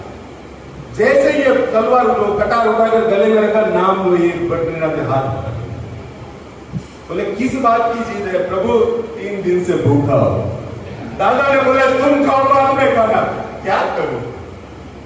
तो खाओ तो मैंने बोले ने। भगवान इस छोटे सी बात के बेटे की बात के कोई उत्तर नहीं है द्वारकाधीश के पास। क्या बोले? सब गीता में कहते हैं कि सब ज्ञान मुझसे निकलता है, कि छोटे के बच्चे की किलकारी का क्या उत्तर दे प्रभु? आज बंद हो गई भगवान की भाषा, कुछ नहीं बोले, सीधा उस कटोरे को उठाए और पीने लगे। प्रत्यक्ष पी रहे नामदेव के सामने और पीने लगे। तब नामदेव को देखो कि अर्ध 25% 25 पकड़े ली तो हाथ, प्रभु मारी आटो राखो, બધું પી જશો। मैंने आपको कहा ना पहले कि मैं 3 दिन से कुछ नहीं खाया हूं, तो क्या सब खा जाओगे? जैसे रुक्मणी ने पकड़ा था द्वारकाधीश का उस पौवे पर खाते समय, यार प्रभु बस हमें भी दो। सुदामा जब लेकर गए नामदेव जी ने हाथ पर प्रभु प्रसाद ना रूप में, बोलो क्या चाहिए? प्रभु अब देर मत करना, जब भोग लगाओ आना पड़ेगा, बांध लिया भगवान, अब देर नहीं करना है। और भगवान ऐसे ही रोज आकर नामदेव का ये पी रहे हैं। और उसी 1-2 दिन हुआ, बाद में पधारे वामदेव दादा के, और दादा ने आकर पूछा कि बेटा बराबर सेवा हो गई, कोई तकलीफ तो नहीं हुई ना? भगवान का अच्छे से ख्याल रखा है। वामदेव की छोटा सा बालक सब बता, हाथ सब बराबर, रोज तुम्हारा चकाचक साफ करे से बद्दू पी जाए, हाँ बद्दू पी जाए। अरे दादा कैसे समझे इस बात को? उनके लिए तो ये जो कितने साल से सेवा कर रहा हूं, ये बच्चा बोल रहा है कि प्रत्यक्ष पी रहा है, किस तरह इस बात को समझे? प्रमाण? हाँ दादा, आज तो रोज एकलो भोग लगा दो तो તમે એના જ ભક્ત છો। આ બે ભક્ત હારે મળીને બોલાવી, હુકામ નો આવે, જોઈ લી एक की भक्ति क्या, दोनों की भक्ति से पुकार होगी। अत्यार तुम एक लोग बनाओ। और उस बच्चे को कहा पता था कि अभी वामदेव सेवा तो दे रहे, उनकी दृष्टि में अभी ये दृष्टि नहीं कि भगवान प्रकट लगाया भोग। दादा के क्या लगाओ, इंतजार करो, हमारा यहाँ में तो करण नहीं था, पर नहीं आ रहे। तब नामदेव विचार करके प्रभु जब भक्ति का प्रमाण देना है तब आप क्यों ऐसा कर रहे हो? कोई संसार में नहीं है भक्ति चले तब सामने हो, लेकिन जब भक्ति का प्रमाण देना है प्रभु क्यों पर भक्त पर ऐसी कृपा, क्यों ऐसी घटना है? आज जब बता रहा हूं कि दादा को ऐसा हुआ है, भक्त साहब को संभाला है, अब उत्तर कौन देगा, साक्षी कौन भरेगा इस बात की? क्या मैं झूठा हूं? आपने नहीं किया आकर नहीं आना है, काटी तलवार पाछे आप बगल खरा હોય બાદમાં તો એમ થઈ ગયું નો એટલે કટર કાઢવાની नामदेव ने फिर से उठाई कटा और पास वाले द्वारकाधीश ने पकड़ो इला भाई तो कई टाइप पर कहता हूँ कटार पर ले जाओ ऊपर से मतलब द्वारकाधीश विचार करता है नामदेव जी। कहने की बात है भक्त में ये दृष्टि है उनके संग से जो दादा रोज सेवा करते थे, लेकिन एक छोटे से बालक की भक्ति के कारण आज उस वामदेव को भी ठाकुर के दर्शन हो रहे हैं। सामर्थ्य न होते हुए भी भक्त के संग में है तो भगवान सामने नाचते। तब कहा कि बच्चा अब कुछ मांगना चाहते हो नामदेव, अब कुछ चाहिए प्रभु, अब एक ही बात मांगना है कि अब कभी देर मत करना। मेरे जैसे आपको कई भक्त है, मैं जानता हूं कि आपको कितने के यहाँ प्रसाद लेना होता है, लेकिन मेरे लिए तो आप एक ही हो। मारी जब तुम्हारे तो घना है पण मारी मारे तो ठाकुर તમે એક જ છો, કોઈ દિવસ વિલંબ ન કરતા। ભગવાન કેવું નહીં કરું આવીશ પણ તું આ રીતે આ ધમકી વાળી વચન ન જોઈએ આપણે વાર્તામાં તો જે તલવારો કાઢે છે મજા ન આવતી है। रुक्मणी ने केवल पड़ता क्या विचार तो करो। इस तरह नामदेव का ये बचपन में ही जिसको भगवान सामने आकर दूध हाथों से पीने वाले उनकी भक्ति जब बड़ी होती चली गई, पंढरपुर के अंदर सुबह में जब ये मंगला आरती श्रृंगार होने के बाद रुक्मणी के साथ ये द्वारकाधीश के जब दर्शन खुलते पटेगा विठल जी के नैना व्याकुल होते हैं। लोग बाहर से गा रहे गोविंद मार्गी पुरुषों, लेकिन अंदर बैठे गर्भगृह में विठल की आंखें चकड़ बकड़ व्याकुल है। रुक्मणी साइड में बाबू पूछे किसको ढूंढ रहे हो प्रभु, क्यों आंखें घुमा रहे हो इधर उधर, देख रहा हूं कि मेरा नामा कहीं आया है कि नहीं। तब रुक्मणी कहते हैं प्रभु आया होगा तो इतने भक्त किसी आ जाएगा आपके सामने, एकादी लाइन में बीजा लाइन में हशे हमने आवश्य हम। तब भगवान कहते कि रुक्मणी तुम नहीं जानते उस नाम के स्वभाव, उस नामदेव के स्वभाव। वो सोचता होगा कि मेरे जीवन में कुछ है नहीं, मैं किस तरह उनके सामने जाऊं, अपना मुंह लज्जित होकर कहीं छुपा रहा हूं। ये प्राण बन गए थे, ये संबंध बन गया था नामदेव की जब विठल का।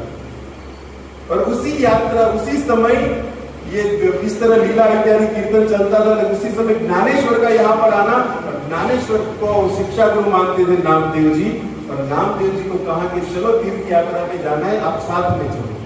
अब नामदेव के लिए तो तीर्थ को यात्रा को सब उनके विठल ही है, विठल को छोड़कर कहीं जाने वाले नहीं, वैसे भक्त है। लेकिन अब शिक्षा गुरु मना भी नहीं कर पाते। तब ज्ञानेश्वर को कहा था कि आप मुझे ले जाना चाहते हो, मेरे लिए तो सब विठल है, विठल जी यदि साइन पर परमिशन दे दे तो मैं चलूंगा। ज्ञानेश्वर जी गए विठल जी के पास और कहते कि कुछ समय के लिए साथ में ले जाना चाहता हूँ, आप पर छोड़ा है निर्णय।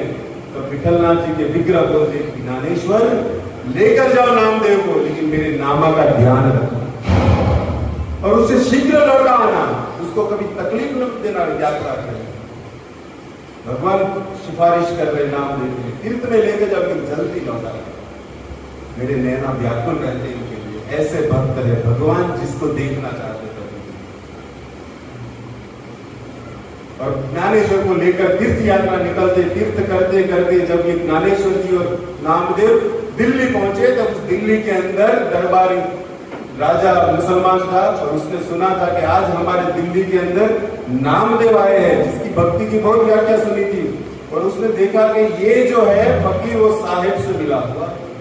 मुसलमान कहते साहेब अल्लाह की बात है, आज हमारे दिल्ली के भीतर ये जो तुकाराम ये नामदेव आए हैं वो साहेब से मिले हुए फकीर है, बहुत सुना है उसके विषय में, क्यों ना परीक्षा ली जाए। बुलाओ अपने सैनिकों को भेजा कि नामदेव हमारे दिल्ली में आए, उनको हमारे दरबार में लेकर आओ।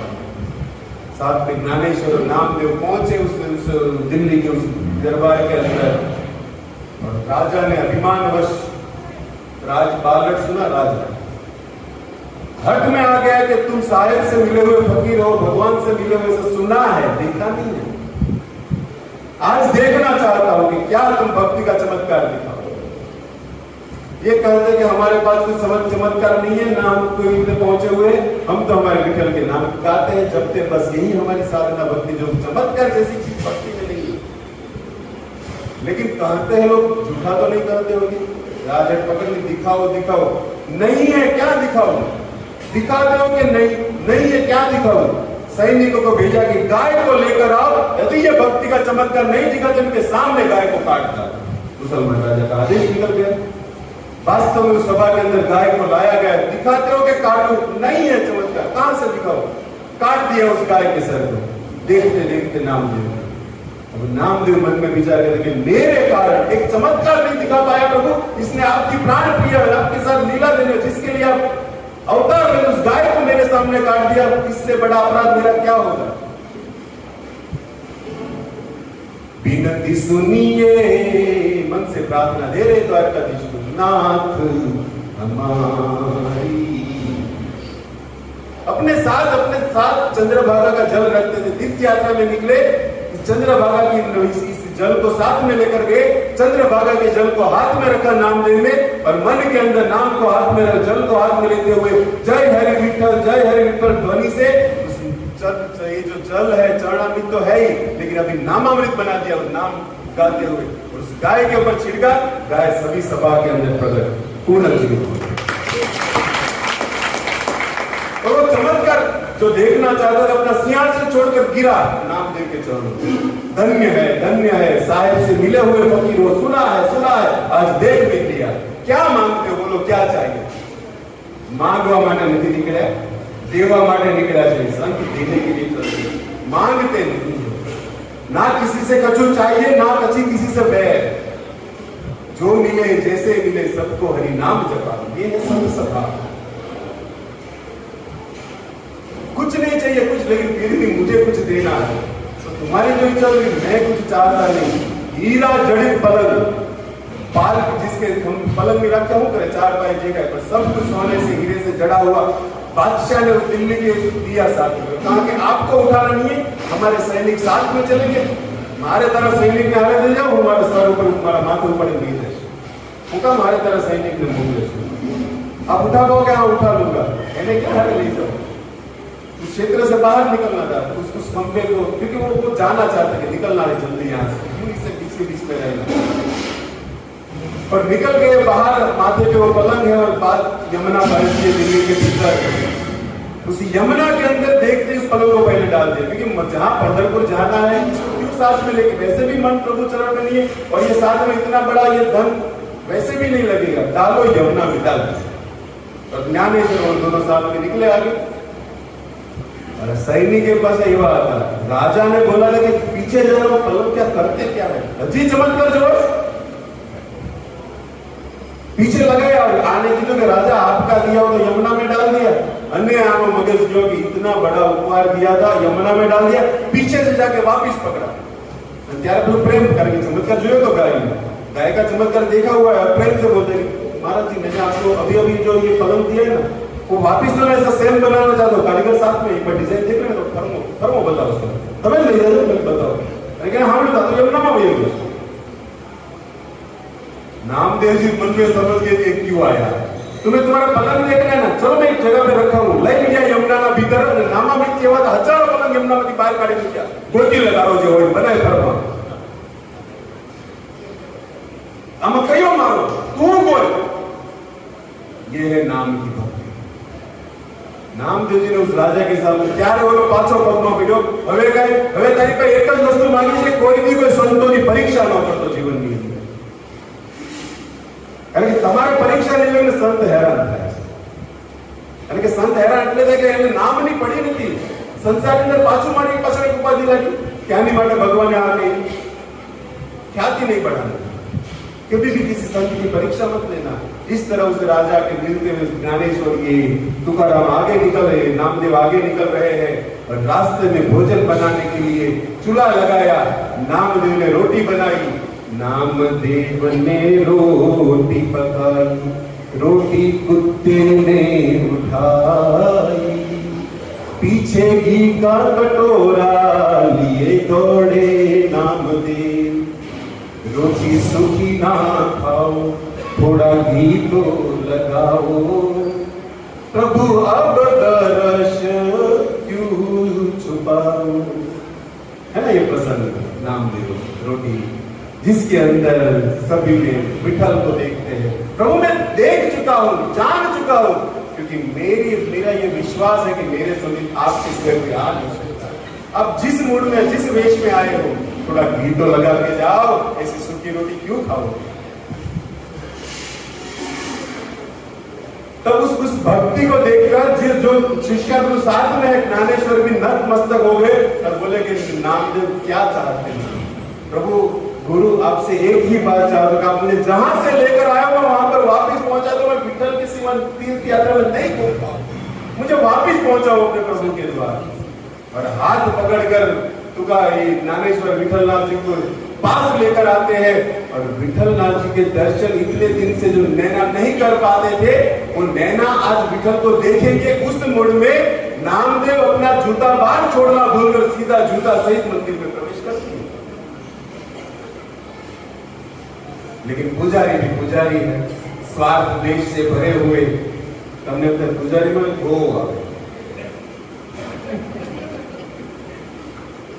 स्वार्थ देश भाव से रहित होने के लिए सेवा है, लेकिन कभी कभी होता है कि ये सेवा मिलती और ये स्वार्थ देश बढ़ भी रहा है। घना मंदिर में पुजारी हो खबर नहीं, मन में अपना प्रभु को जान पता। ऐसे भी थे तो नामदेव से जलने वाले, उसने देखा कि नामदेव की पैरों में जूता है, देखते ही नामदेव को हटा दिया और थोड़ा सा गाली गलौज करते हुए एक दो थप्पड़ लगाते हुए कहा कि पता नहीं कितने बड़े नामी वैष्णव पे सुनते हो, मंदिर में जूता पहन कर नहीं आना चाहिए। अब नामदेव को बेचारा क्या पहने पता है, वो विठल को ही देख रहे थे, इतने दिनों से देखा नहीं था, घुस गए भीतर और पुजारी लोग उसको उठाकर बाहर फेंक दिए। और विठलनाथ जी की इस अपराध को अपना अपराध मान लिया नामदेव ने। सही बात है, सही तो किए, मंदिर में थोड़ी जूता प्रवेश होता है, इसमें क्या गलत किया।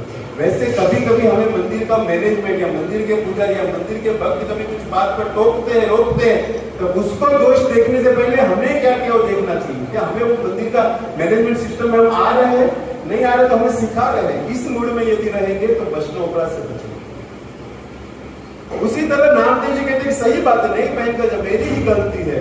और वो उस मंदिर से बाहर निकलकर जहां पर पंडरीनाथ खड़े हैं उसके पीछे बिल्कुल दीवार से बैठकर जय हरि विठल जी का प्रति नियम गाने लगे। अब विठल जी ने क्या किया, मंदिर में बैठे बैठे उस नामदेव मंदिर के पीछे बैठे अपने मंदिर के द्वार को ही घुमा दी जहां नामदेव बैठे। तो आज भी अब शास्त्र वैदिक ये विधि अनुसार देखोगे तो विरुद्ध दिशा में है ये मंदिर का द्वार, एंट्री द्वार। क्यों घुमाया? क्योंकि नामदेव मंदिर के पीछे जाकर बैठ गए, बस इसीलिए ठाकुर जी को गेट ही घुमा दिया। હવે તમે આવો જ રાણી પણ દરવાજા પુજારી કીધું। ऐसी तो कई लीला है नामदेव जी से विठल जी के साथ, लेकिन उस नामदेव ने एक बार प्रभु के पास जाकर संसार में इस तरह लीला करते हुए एक बार भगवान के सामने खड़े होकर आज करुण आवाज से महामंत्र निकल रहा है विठल नाम का। भगवान भी चक्कर में कि आज नामा की ध्वनि में स्वर में क्या हो गया, जो स्वर में प्रेम है, आनंद है, उस स्वर के अंदर आज करुणा क्यों दिख रही है? क्या मेरा नामा कुछ चिंतित में है? नामा अर्थात नामदेव, समझ लेना चाहिए। विठलनाथ जी सोच रहे कि रुक्मणी के सामने कि नामा आज कुछ भीतर मन में दुख भरा है, क्योंकि ध्वनि बता रही है कि कुछ तो है, प्रेम नहीं है उसके उस भजन में। तब नामदेव मांग लिए भगवान से कि भगवान आपका नामा इस संसार के अंदर नाचते नाचते थक गया है, अब ये नामा विश्राम चाहिए। प्रभु विश्राम चाहिए मुझे, कब तक नचाओगे? और मैं नाचता रहा हूं जन्म से। बहुत जन्म बिछड़े थे माधो। देखो ये नामदेव जी का भाव है। भगवान बोले कि क्या मांग रहा है रुक्मणी, आज ये मेरा भक्त मुझसे दूर होने की बात कर रहा है। ठाकुर जी बोल रहे हैं मन के अंदर। नामदेव जी मांगे कि प्रभु मैं विश्राम चाहता हूं, मेरे इस शरीर को आपकी बॉडी पर, बॉडी अर्थात चरण घर की बॉडी, आपकी बॉडी पर मुझे स्थान देखो। मैं अभी संसार में नाचते नाचते थक गया हूं, प्रभु मुझे आपके चरणों में समावेश कीजिए। विठलनाथ जी सोच रहे कि क्या मांग रहा है, क्यों, क्या हो गया? तब ये पद निकल गया नामदेव के मुख से कि बहुत जन्म बिछड़े थे माधो, अब ये जन्म सुधा कर ले जो। बड़ा ही सुंदर भाव है पद का। अंतिम समय, अंतिम लीला, अंतिम बात हो रही अपने प्रभु के साथ, भजन का भाव। बहुत जन्मों से प्रभु घूम रहा हूं, नाच रहा हूं, अब ये जन्म सार्थक होने का अवसर है। ये जन्म तभी सार्थक होगा जब इस देह को आप अपने चरणों में स्थान देंगे। लेकिन विठल कैसे देते हैं? जिसके नैना जिसको ढूंढते हैं दर्शन इत्यादि में, नाम आया कि नहीं, कैसे, क्यों क्यों क्या हो गया, नहीं कुछ बोल रहे विठल।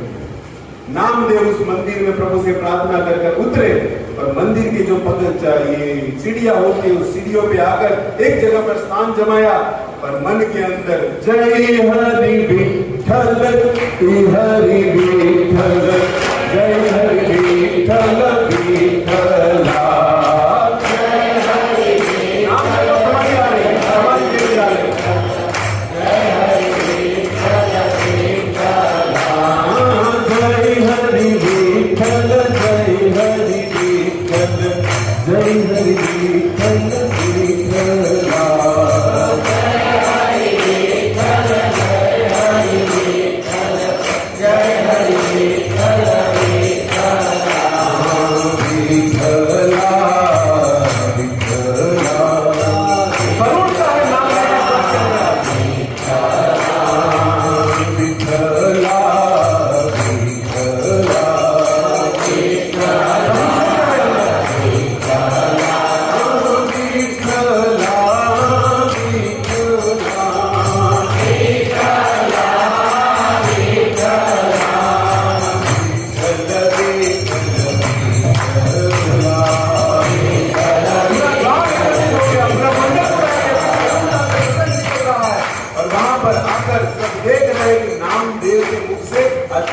निकल रहा है। जो नामदेव इस पंढरपुर के अंदर अपनी वीणा से नाम आनंद बिछाने वाला, उनके मुख से आज ये ध्वनि में करुणता कैसी।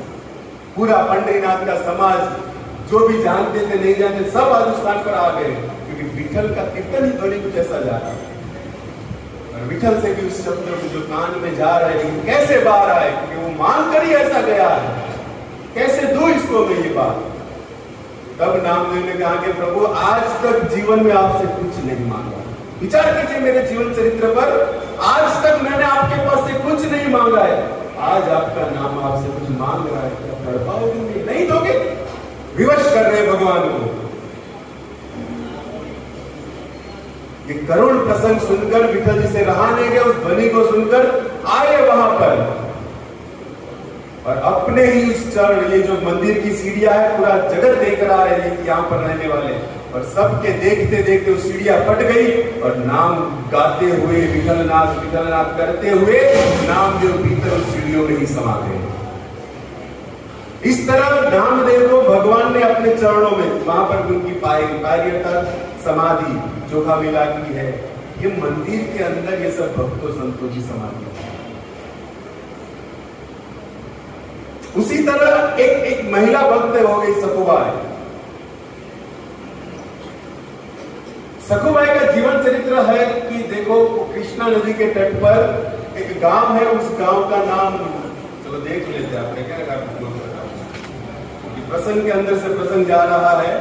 महाराष्ट्र के कृष्णा नदी के किनारे करहाड़ गांव पर रहती थी ये महिला सखुबाई। सखुबाई भी विठलनाथ जी की बड़ी प्रेमी भक्त थी, लेकिन उसने भी विठल को देखा नहीं था, ना कभी पंढरपुर देखा था, लेकिन अपने गांव में रहते हुए जीवन के अंदर प्रतिदिन विठल नाम से गाना ही बस। ये सब नामनिष्ठ भक्तों की बात हो रही है। और इन भक्तों के चरित्र को सुनकर, जिस नाम को जो प्रभुपाद ने हमें दिया है, हरे कृष्णा कृष्णा कृष्णा हरे हरे, हरे राम राम राम, इस नाम के यदि हमारा थोड़ा सा भी निष्ठा बन जाए तो ये भक्तों का चरित्र हमारे जीवन में 4 चांद लगा देगा। हमारी ये आध्यात्मिक यात्रा सफल यात्रा बन जाएगी यदि नाम के प्रति निष्ठा आ गई जो ये भक्तों की है। सखुबाई प्रतिदिन जीवन में नाम गाती है, शुद्ध भक्त है और शुद्ध सुंदर स्वभाव की स्त्री है, लेकिन भगवान भी विचित्र है। किस तरह भक्त की परीक्षा लेते भक्त समझ नहीं पाता। जैसे कुम्हार जो होता है घड़ा बनाता है, उस घड़े को टिकाने के लिए पहले हवा तैयार कर लेता है, अग्नि पहले प्रज्वलित कर लेता है, क्योंकि वो घड़ा जब बन जाएगा तो उसको पानी टिकाने के लिए उस घड़े को गर्म करना पड़ता है, उसको उसके मजबूत करवा पाते कि अग्नि में नाकोच पड़े, अगर पानी रहे नहीं है। उसी तरह भगवान भक्त की परीक्षा लेते हैं, मानो अग्नि पहले तैयार कर लेते हैं। कितनी इसकी भक्ति है। सखुबाई इतनी नामनिष्ठ भक्त थी, लेकिन परिवार ऐसा मिला था, सास ससुर बड़ा ही दुष्ट स्वभाव वाला। कुछ उनका सब अपना घर से बढ़िया काम करना, समय से कर लेना, लेकिन ये सासू, परिवार में 4 ही लोग रहते थे, सखुबाई, उनका पति और उनके सास ससुर। सखुबाई प्रतिदिन भगवान नाम जप, लेकिन घर का कोई भी काम छोड़ती नहीं थी, सब करते हुए, मन हरिस्मरण में रखते हुए घर का सब काम करती थी। लेकिन ये तीनों का एक ही बिजनेस था, इसको पकड़ के मारना, बस और कुछ नहीं, मारते ही रहते थे दिन भर, गालियां देना, ये सुनाना, तेरे प्यास ये दिया है, तेरे कहवा नहीं, वर्णन क्या बात। प्रतिदिन सखुबाई ने ध्यान, लेकिन ये सासू मारी बोले, लेकिन सूर्य दिखा दो।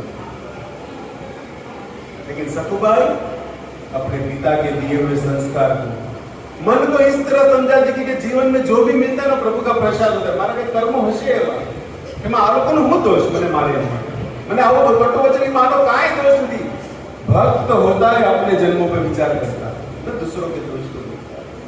आनो कायम आपने काई मारा जेवा कर्मो हसे, शरीर ચોખ્ખું થઈ ગયું उस भाव में, न किसी से फरियाद, नो कोई पाड़ोशी ने कीधું बनावा મળ્યા सासू, पाड़ोशी मजा ज લે છે, સુધારી કાઈ નહીં, બે નવી વાતો કરીને બીજાને કહે છે, सावधान, घरनी बात बाहर क्या की जाए।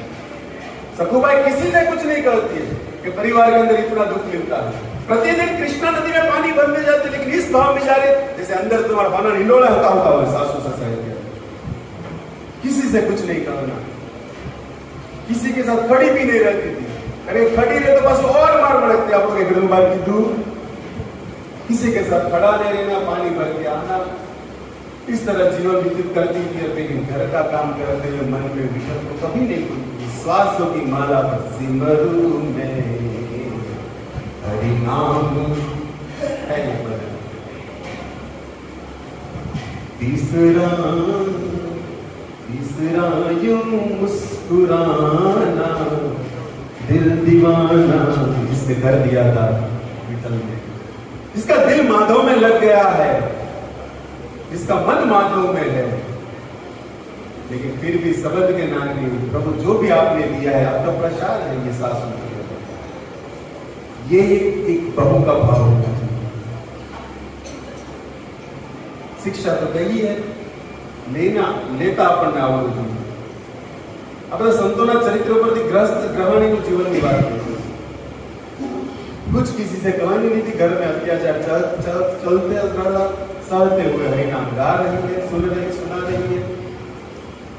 और देखते ही देखते ऐसा दिन हुआ कि वो कृष्णा नदी के तट पर गई और देखा कि हरिनाम की विठल की ध्वनि नगर संकीर्तन जा रहा है। और किसी ने पूछा कि शोभा यात्रा कहाँ जा रही, कोई बोला कि विठलनाथ जी के चरणों में दर्शन के लिए लोग जा रहे हैं। अब मन में भाव आ गया कि मुझे भी जाना है, जिस विठल को मैं रोज देखती हूँ, रोज गाती हूँ, और आज तक जीवन के अंदर ना किसी को कहा कि मेरे जीवन में क्या दुख है, यहाँ तक कि विठलनाथ को भी नहीं कहा कि मेरे में आपके नाम का जप करती हूँ। ऐसा जीवन मेरा। भगवान की परीक्षा इतनी होती है, भक्त मजबूर होता है लेकिन भगवान से कहता नहीं, यह है भक्त का स्वभाव। तो थोड़ू गम तो कहीं कहा जाओ तो माला ना हरे कृष्ण महामंत्र भुलाई जाए। दुख किसके जीवन में नहीं है, सखुबाई जी तो कोई ने नहीं हुई, रोज सवारे मारવાનું काम करવાનું, तो विठल ने कोई फरियाद नहीं, प्रभु तारा नाम जपो छो केम आવું जीवन, कुछ नहीं करना। लेकिन मन में भाव हुआ कि पंडितनाथ ये लोग जा रहे, मारा सासू ससुरा परिवार ने कुछ तो जावा नहीं, लेने का अवसर मिलो तो दौड़ मूकी दो, पर शरीर ना पाड़े से, मन हाँ पाड़े से, अंत मन नो हमने बड़ो पड़तो विगल गई जोई हो गई जोई पंडितनाथ के साथ। पर देखो कैमरा से ना भक्तों पर हालता जो है, कोई क्यों केला तारी बाहर क्या लग गई पानी भरवा गई, सासू पानी भरने के भी आई, अरे ना के संतों के साथ मिल गई, चल गई पंढरपुर।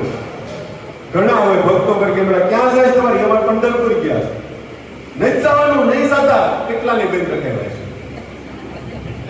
बांधो तो मेरा जात्रा जाए, पर આપણે જાતા હોય આપણા ખર્ચે બીજાને વાંધો, ઘરે જઈને કહી દીધું કે તમારી જે પાણી ભરવા ગયેલી સ્ત્રી પાણી ભરીને પાછી નહીં આવે તો સંતોને મળી ગઈ અને આ તળેથી રહેવાને ગયા પાછળ પકડી શકું ભાઈ, ક્યાં ભાગે છે, કોણ કરશે, આવશે તારા જે કઈ શબ્દો વપરાતો હોય કહેવાની મજા નથી આ શબ્દો। घर का काम छोड़कर मन में विठल नाम चालू है, और उसी समय वहां से उस संतों की सभा में से उसको उठाया और देखते देखते पूरे गांव के अंदर मारते हुए गालियां देते हुए घर के भीतर डाला सखुबाई। और कहा उसके ससुर ने कि सखुबाई को इस खंबे से बांधो, क्योंकि छुट्टी हुई तो भागी जाएंगे, भागनी नहीं चाहिए, बांधो। और सखुबाई को उस खंबे के साथ बांध दिया गया और फिर मारना चालू किया तीनों। ससुर मार रहा है, सास मार रही है, पति तो साथ में वो भी सखुबाई को मारा जा रहा है। सखुबाई न प्रभु से फरियाद, मन में एक ही नाम पुकार रही है, गा रही है, कुछ कहना नहीं, कुछ सिर्फ समझना है बस।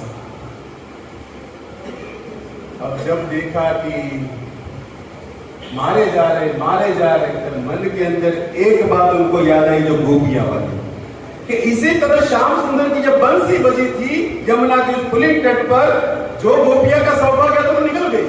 आज हमारे कृष्णा नदी से पंढरपुर जाने वाली ये बंसी हरिनाम ध्वनि कान में गई, जहां पंढरपुर पंडितनाथ विराजते हैं, जिस वन में भगवान पुकार रहे गोपियों को, जिसका सौभाग्य तो चल दिए यात्रा में, भागे वन की ओर। जो नहीं जा पाए तो उसके पतियों ने उसको रोक लिया था। गोपी वृंदावन की कथा स्मरण करते, रोकने पर भी उस गोपियों का मन कृष्ण आवेश इतना हो गया था कि शरीर वहां पर पड़ा रहा, गोपियां प्राण से पहुंच गई थी श्री वृंदावन पुलिन तट पर यमुना किनारे। लेकिन प्रभु में उतनी गोपियां जैसी स्थिति नहीं है कि मुझे रोका जा रहा है और मैं शरीर यहाँ पर अगर मन के आपके पास पहुंचा, मेरी आज तक ना भक्ति है, ना मति है, ना क्षमता है, मैं नहीं आ सकती आपके पास। और ये शब्द विठलनाथ जी के चरणों में कानों में चला गया, तुम नहीं आ सकती। मने को ना बापनी भी, मने कौन रोकवा, पिता महस्य जगत कौन रोकी है? લીલા કરી દ્વારકાધીશે, रुक्मणी मैं 5 દિવસ માટે જાઉં છું, आविश, मैं जा रहा हूं 2-3 दिन के लिए, तुम डरना नहीं, आऊंगा। प्रभु कहां जा रहे हैं? सखुबाई पुकार रही है, जाना है। तो वो काम तो आप यहां रह नहीं कर सकते हो, मति सुधार दो, सभी के अंदर आप तो बात करते हो, सासू ससुर की मति सुधारी ना तो तुम्हारे जावन क्या जरूर से। तब भगवान कहते कि जो भक्त मुझे जिस भाव से बचता है ना, मैं उसको उसी भाव में प्राप्त होता हूं। गीता सीता सखुबाई ने मेरे लिए मार खाया है, મારી માટે પીટાણી છે, કટુ વચન સાંભળ્યા। तो जो भक्त मुझे जिस भाव में बचता है मैं आऊंगा, चिंता मत करो। और वह सखुबाई का जो ये जहां पर बंदी है, वहां पर एक सखी बन के उतरे ये द्वारकाधीश उस कृष्णा नदी के किनारे ऊपर, बनवारी का वेश बनाया श्याम चूर आने કેટલા वेश आने हूं वाला मोहिनी ले लेकर કેટલા वेश, कौन इस वेश को रोकने वाला है? एक सुंदर स्त्री का सखुबाई की गांव में रहने वाली, और वो प्रकट कहां कैसे हो जाए कि क्या थी रूम में गिरी गया खबर न रही।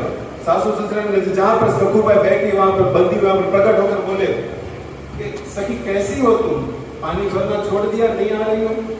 और सखुबाई के कौन पर, तुम कौन हो? मैं तो पहली बार तुम्हें देख रही। देखो सखी, मैं तुम्हें रोज मिलती हूँ उस कृष्णा नदी के तट पर, भगवान बोल रहे हैं तुम पानी भरने आती हो, लेकिन तुम्हारा मन तो उस विठल के नाम में, तुम कहां किसी की ओर देखती हो?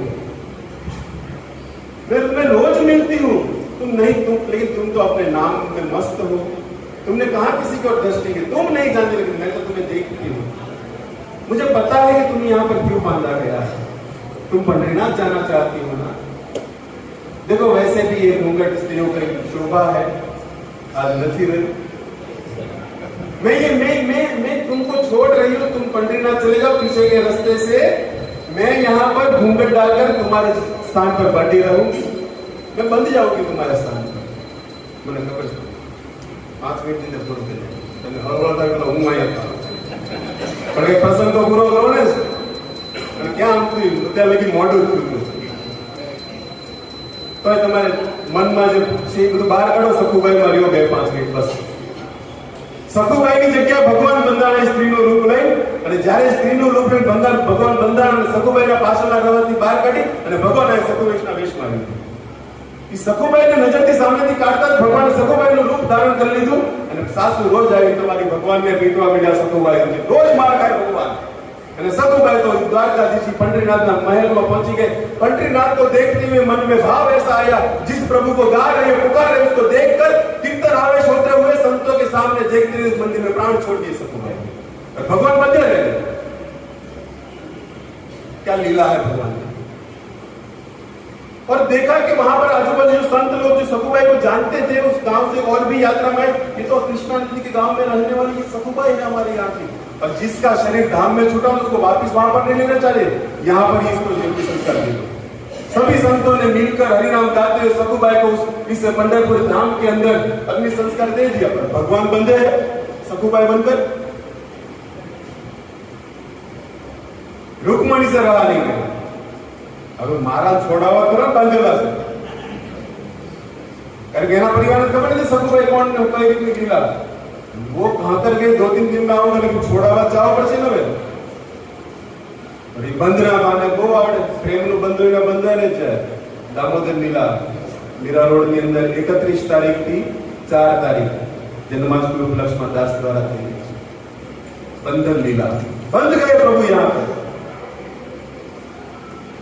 उस बंधन को स्वीकार करके रुक्मणी से रहा नहीं गया। जिस स्थान पर सखुबाई की ये राख पड़ी है, शरीर शांत हो चुका है, वहां पर जाकर रुक्मणी मां लक्ष्मी स्वरूपा ने उस राख को अपने हाथ में लिया। पुष्प जे फूल अपने जने गई, फूल हाथ में लेकर दूसरी सखुबाई प्रकट कर दी वहां, और पूरा दृष्टा सखुबाई को, क्योंकि सखुबाई मांगी थी उस पंडितनाथ को देकर के प्रभु अभी इस जीवन में इस देह से पुनः वापस नहीं आऊंगी, यहां पर आई हूं तो तुम्हारी बनकर रहूंगी।